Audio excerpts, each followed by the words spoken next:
Shalom à tous, je vous souhaite la bienvenue et j'espère vous retrouver en bonne santé. Après avoir prouvé dans les vidéos précédentes que nul autre en dehors du Seigneur Jésus ne pouvait être qualifié de sauveur de l'humanité et qu'Ismaël n'est ni le fils promis à Abraham, ni l'héritier de l'alliance par laquelle toutes les nations de la terre seraient bénies, nous y voici avec une autre question encore plus pertinente. Le salut de l'humanité vient-il par le canal des Juifs ou des Ismaélites, des Israélites ou des Arabes?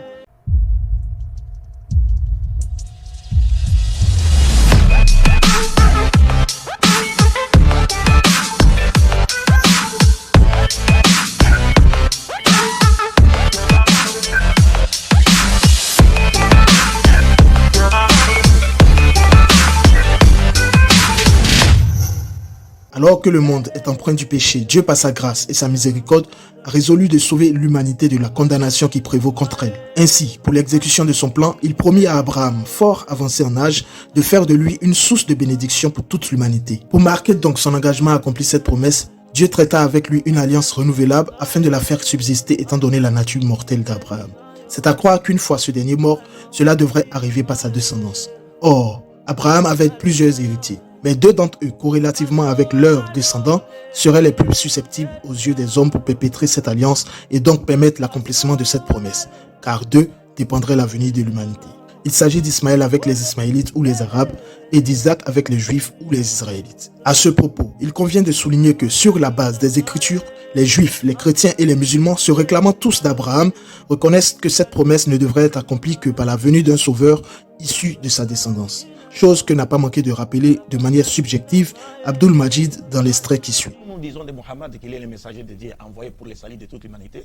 Ce n'est pas sans preuve. Les preuves ont été données dans les Écritures antérieures. Comme je le disais tantôt, que c'est dans la Bible que nous voyons pour la première fois Dieu choisir, présenter Abraham comme étant celui qu'il a choisi. Et à travers ça, c'est reconnu universellement. Ça, c'est reconnu universellement par les Juifs, les chrétiens et le musulman. C'est-à-dire la bénédiction spirituelle, sur le plan vertical comme horizontal, ne viendra que d'Abraham. Je vous donne le passage déjà par rapport au choix d'Abraham. Nous sommes dans Genèse chapitre 12, versets 1 à 4. Il est dit, je cite, « L'Éternel dit à Abraham, va-t'en de ton pays, de ta patrie et de la maison de ton père, dans le pays que je te montrerai. Je ferai de toi une grande nation et je te bénirai. Je rendrai ton nom grand et tu seras une source de bénédiction. Je bénirai ceux qui te béniront et je maudirai ceux qui te maudiront. Et toutes les familles de la terre seront bénies en toi. » Ça veut dire quoi? Les savants chrétiens, les savants juifs et musulmans sont tous unanimes pour dire que par cette promesse, toutes les familles de la terre seront bénies en toi. Ils disent, ici Dieu promet à Abraham de susciter de lui un messager à travers lequel toute l'humanité sera sauvée. Mais les juifs, les chrétiens et les musulmans ne se divisent que sur l'identité de ces messagers. Exactement. Les juifs disent qu'il s'agit de leur Messie, qui n'est pas Jésus et qui n'est pas encore venu. Qui est à venir. Qui est à venir. Les chrétiens disent qu'il s'agit de Jésus. Aussi, le musulman maintenant, les musulmans disent que cet ultime messager, descendant d'Abraham, à travers lequel l'humanité tout entière sera sauvée, c'est bien le prophète Mohammed, la paix de Dieu soit sur lui. Ainsi donc, chacun ayant fait son choix, qu'en est-il de celui de Dieu pour réaliser son plan? D'où la question de savoir duquel d'entre les Juifs et les Ismaélites Dieu susciterait-il le sauveur de l'humanité. Au regard donc des affirmations d'Abdul Majid, il nous paraît d'abord judicieux de retracer la chronologie des promesses afférentes à ce plan de salut afin de connaître la vérité sur la descendance par laquelle le sauveur viendrait. Ainsi nous avons.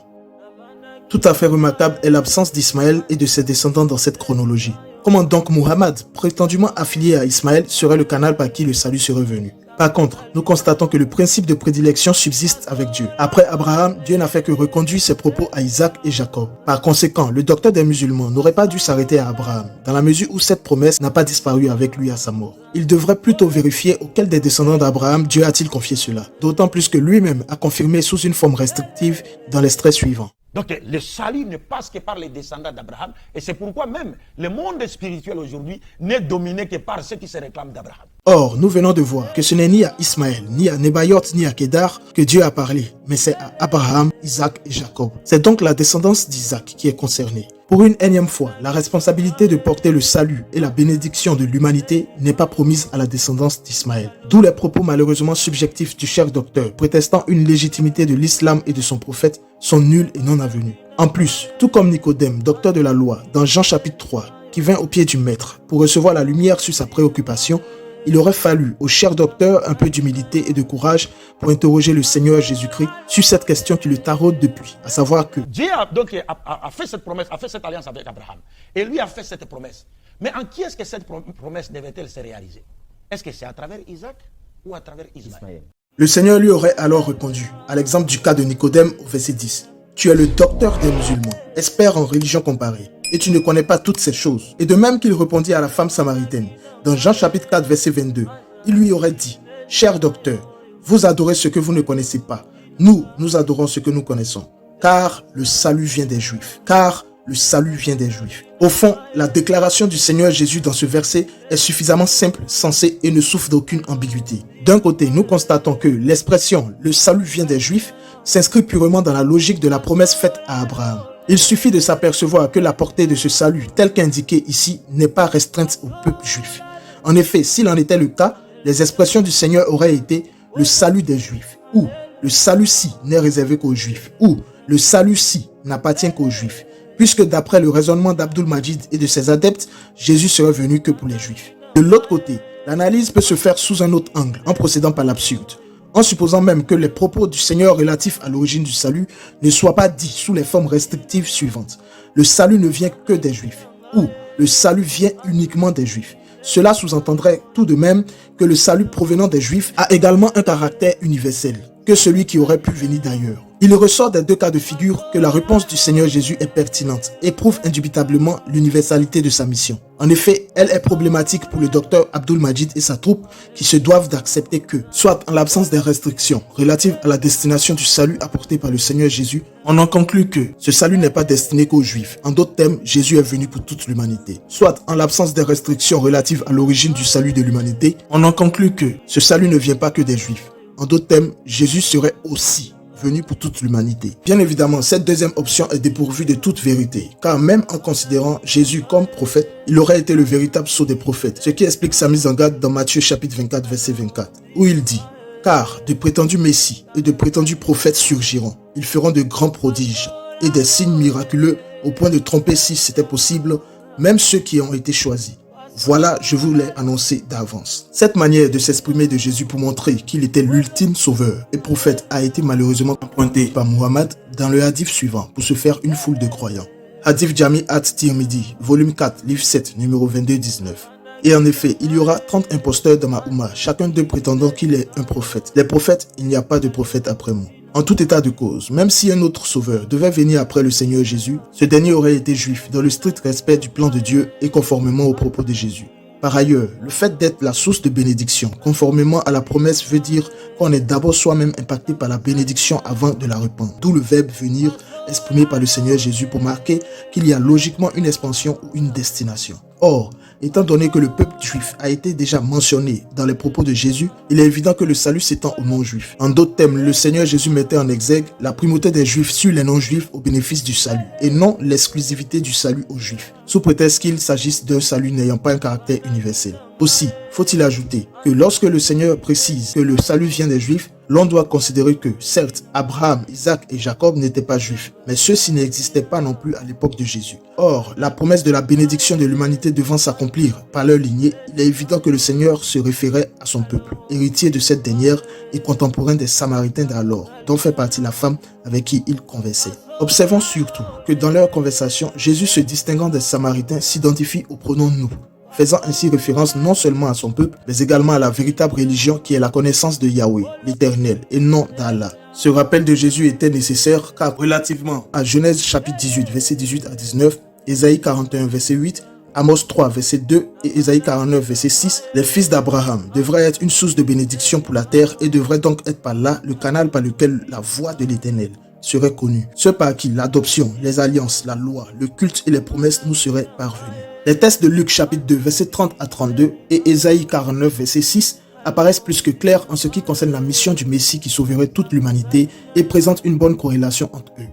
Le Messie juif de juifs aurait une mission qui s'étendrait à tous les peuples et toutes les nations, comme on peut le lire. Dans Luc, Simeon prophétise en ces termes: « Car mes yeux ont vu ton salut, salut que tu as préparé devant tous les peuples, lumière pour éclairer les nations et gloire d'Israël ton peuple. » Dans Ésaïe, il est dit: « C'est peu de choses que tu me sois serviteur, pour établir les tribus de Jacob et pour ramener les préservés d'Israël. Je te donnerai aussi pour être une lumière des nations, pour être mon salut jusqu'au bout de la terre. Dans d'autres versions, il est dit clairement dans Ésaïe, je veux faire de toi la lumière des nations. On en conclut que Jésus est le sauveur, la lumière des nations et la gloire d'Israël. Distinction faite entre Israël et les nations. Bien entendu, les frères musulmans ne reconnaissent pas l'accomplissement de ce verset d'Ésaïe en la personne de Jésus. Aussi prétendent-ils qu'il s'agisse du prophète Ésaïe lui-même ou d'un autre prophète juif. Certes, il y a eu des prophètes juifs qui ont été envoyés vers certaines nations, mais leurs messages n'ont pas eu de répercussions aussi conséquentes que celles soulevées par les discours de Jésus. Discours qui ont bouleversé toute l'humanité, selon Actes chapitre 17, verset 6, en transcendant des milliers d'années malgré les tribulations, les hérésies et faussetés montées de toutes pièces pour les pervertir et les désavouer comme ce que l'islam fait. Or, l'étendue d'un tel message ne peut avoir incontestablement qu'un caractère universel, et par là attribuer à son auteur que le titre de sauveur du monde. C'est ce que les prophéties des textes de Luc et Ésaïe révèlent. Attendu que l'attestation de la qualité de sauveur du monde ou de l'humanité n'est pas du fait des hommes, mais de Dieu lui-même à travers les prophéties bien antérieures. En conséquence, Jésus, en tant que Messie, est le salut que Dieu a préparé devant tous les peuples. D'abord, en étant la gloire d'Israël, en raison du rétablissement et de la restauration spirituelle de son peuple, et ensuite la lumière des nations pour éclairer tous les hommes afin que tous, juifs et autres, adorent Dieu d'une seule langue et d'un même esprit. Le fait donc pour Jésus de s'entretenir avec les Samaritains n'est pas le fruit d'un hasard, dont les circonstances furent le repos d'une longue marche sur un puits comme le prétend Lopez Ekra de la Noureddin Djamma lors d'un échange avec un chrétien. En effet, parlant des Samaritains qui étaient contemporains de Jésus, ils ne sauraient être considérés comme de vrais Israélites en dépit de leur prétention de faire partie du peuple de Dieu. Ceux-ci étant descendants de l'union entre les peuples païens et les quelques bribes d'Israélites idolâtres non déportés en Assyrie selon 2 Rois chapitre 17, 2 Chroniques chapitre 30, 31 et 34, ils avaient hérité des traditions païennes de leur père et de leur hostilité manifestée envers le peuple hébreu. Ce qui explique la réponse de Jésus et l'animosité existante entre eux et les Juifs. Confère Luc chapitre 9 verset 52 à 53, Jean chapitre 4 verset 9 et Jean chapitre 8 verset 48. Certes, pour Jésus, ils ne font certainement pas partie des brebis perdues de la maison d'Israël, car étant étrangers. Voir Matthieu chapitre 10 verset 5 à 6 et Luc chapitre 17 verset 14 à 19. Mais ils sont du nombre de ceux qu'il s'est réservé de sauver par le biais de ses apôtres. Voir Luc chapitre 24 verset 47, Jean chapitre 12 verset 32 et Actes chapitre 1 verset 8. C'est d'ailleurs afin de révéler l'universalité de sa mission que Jésus, ayant vu de loin le champ verdoyant d'âmes qui attendait ses disciples pour la moisson, n'a pas refusé d'annoncer la bonne nouvelle à ses Samaritains, allant jusqu'à demeurer 2 jours avec eux, de manière que ces derniers ont pu témoigner de lui en disant à la femme samaritaine dans Jean chapitre 4 verset 41 à 42, « Ce n'est plus seulement à cause de ce que tu as dit que nous croyons, car nous l'avons entendu nous-mêmes et nous savons qu'il est vraiment le Messie, le Sauveur du monde. » Une autre précision est de taille. On voit bien dans les propos de la femme samaritaine au verset 25 que Jésus n'est pas venu que pour les Juifs. La femme lui dit, « Je sais que le Messie doit venir, celui que l'on appelle Christ. Quand il sera venu, il nous annoncera tout. Il nous annoncera tout. » Jésus lui dit, « Je le suis, moi qui te parle. » Les Samaritains eux-mêmes, étrangers, savaient que le Christ viendrait pour tous les peuples. Il n'y a que les musulmans qui ne le savent pas. Et de renforcer que Jésus a aussi été salut pour le serviteur malade du centenier romain, dans Matthieu 8, versets 5 à 7. Le centenier, sans aucune insistance formelle, a obtenu de Jésus une réponse rapide, claire et digne de foi. Jésus lui dit, « J'irai et je le guérirai. » Cet homme n'était pas juif, pourtant sa foi en Christ lui a valu un grand témoignage et l'exaucement, voir le verset 10. Mais à travers lui, le Seigneur Jésus a encore dévoilé le plan de salut de Dieu et en a profité pour avertir les juifs incrédules au verset 11 et 12 suivants. Or, je vous le déclare, beaucoup viendront de l'Est et de l'Ouest et seront à table avec Abraham, Isaac et Jacob dans le royaume des cieux. Mais ceux à qui le royaume était destiné seront jetés dans les ténèbres extérieures où il y aura des pleurs et des grincements de dents. L'emploi du connecteur « mais » par Jésus dans ce contexte montre clairement que ceux qui viendront de l'Est et de l'Ouest s'opposent à ceux à qui le royaume était destiné. Autrement dit, Jésus montrait qu'à l'exemple du centenier romain, plusieurs autres individus que les Juifs accourront de partout pour le salut et seront sauvés. C'est alors que les premiers seront les derniers et les derniers seront les premiers. Confère Luc chapitre 13 versets 22 à 30. Nous avons aussi le cas de la femme cananéenne ou syro-phénicienne dans Marc chapitre 7 verset 27. Il est écrit, Jésus lui dit, « Laisse d'abord les enfants se rassasier, car il n'est pas bien de prendre le pain des enfants et de le jeter aux petits chiens. » En dépit de tout préjugé sur ce verset, il faut reconnaître que le Seigneur Jésus fait une nette distinction entre les Juifs et donc les Israélites et les non-Juifs. Par ce discours, il ressort que le salut manifesté par l'Évangile et les miracles n'était destiné encore une fois qu'aux Israélites premièrement. Ceci étant la source de bénédiction et le canal du salut, il était de toute évidence qu'ils s'imprègnent de cette grâce avant les autres peuples. C'est ce qu'expliquent les mots de Jésus tels que « d'abord » et se rassasier. Néanmoins, il a finalement exaucé le désir de la dame. Dans l'hypothèse où l'on considérerait même que Jésus serait venu que pour les Juifs, il nous est légitime de reconnaître qu'il a aussi prêché l'évangile aux non-juifs, qui faisaient partie de la foule qui le suivait, et aux Samaritains. En considérant que Jésus a exaucé la foi du centenier romain, de la femme cananéenne, du Samaritain lépreux dans Luc chapitre 17 verset 19, en considérant la demande des Grecs à le voir et à lui rendre visite dans Jean chapitre 12 verset 10, il s'ensuit logiquement qu'il se serait détourné sans la permission de son père à l'ordre de mission stricte établi dans Matthieu 15 verset 24 et qui devait concerner que les Juifs comme le prétendent le docteur des musulmans et ses adeptes. Que ces derniers nous démontrent donc que Jésus aurait péché en désobéissant à son père. Si, selon le Coran, Muhammad a été recadré par Allah à chaque fois qu'il voulait aller au-delà de sa prétendue mission qui se limitait qu'à avertir et annoncer, ce n'est pas le Dieu vivant qui aurait accepté une telle désobéissance dans une mission qui aurait été circonscrite. D'ailleurs, on entend dire que Jésus n'est venu que pour les Juifs, mais son message peut être bénéfique à toutes les nations. Quelle est donc la logique de cette affirmation? Si le message a une portée universelle, il va de soi que nous reconnaissons la valeur et le caractère universel de l'auteur de ce message. Rappelons-nous de ceci. Lorsqu'il est demandé à la famille X d'être irréprochable et de donner l'exemple, on en déduit clairement que toutes les autres familles doivent l'être également. Mais en dehors du peuple juif, qu'en est-il de la relation entre Dieu et les Ismaélites ou les Arabes? La Bible et même le Coran témoignent de leur hostilité à la voix de Dieu. Ils sont ennemis de Dieu et de son peuple. Il est dit dans Psaume 83, « Ô Dieu, en effet, tes ennemis s'agitent. Ceux qui te détestent relèvent la tête. Ils conspirent contre ceux que tu protèges. Ils font une alliance contre toi. Les Édomites et les Ismaélites. Les Édomites et les Ismaélites. Ils font une alliance contre toi. Qu'ils reconnaissent que toi seul, tu es le Très-Haut sur toute la terre. » Alors, nous constatons à travers ces textes que les Ismaélites n'ont aucune affinité avec Dieu, car ils sont considérés comme étant du nombre des autres nations et des autres peuples païens, hostiles et ennemis de Dieu, ainsi que de son peuple. Nous le voyons de même dans Jérémie chapitre 25, le verset 24 et 29, où il est écrit « À tous les rois d'Arabie et à tous les rois des Arabes qui habitent dans le désert. Car voici, dans la ville sur laquelle mon nom est invoqué, faisant allusion à Jérusalem et donc Israël, je commence à faire du mal. Et vous resteriez impunis.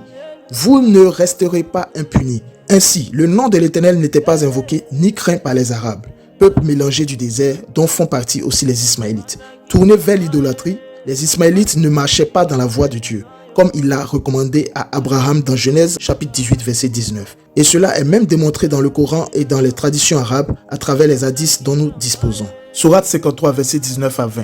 Que vous ensemble Lat et Uzza, ainsi que Manat, cette troisième hôte. Ce sont des divinités de la période pré-islamique. Et nous avons le Sahih Bukhari, volume 3, livre 43, numéro 658, rapporté par Abdullah bin Masoud. Le prophète est entré à la Mecque et à cette époque, il y avait 360 idoles autour de la Kaaba. Ainsi donc, les Ismaélites et les Arabes n'ont pas suivi la recommandation de Dieu à Abraham. Certes, Israël a aussi gravement péché contre Dieu, mais à cause de l'alliance perpétuelle et de la promesse faite au patriarche, il demeure le peuple de Dieu. D'ailleurs, c'était inéluctablement ce qui devait se passer, car depuis les origines, Dieu l'avait déjà résolu. Nulle part dans les Écritures, il n'est mentionné une alliance entre Dieu et Ismaël, de la même importance que celle conclue avec Abraham, voire même s'il en existe une qui s'en rapproche le moins. Au regard de tout ce qui précède, nous disons que le salut de l'humanité n'est venu que par le Seigneur Jésus et résulte de la volonté souveraine, parfaite et absolue du Dieu vivant. Tandis que Muhammad, prophète d'Allah, n'est venu que pour les Ismaélites et les Arabes, en exaucement de la prétendue prière qu'auraient fait Abraham et Ismaël dans la sourate 2, verset 129. Shalom.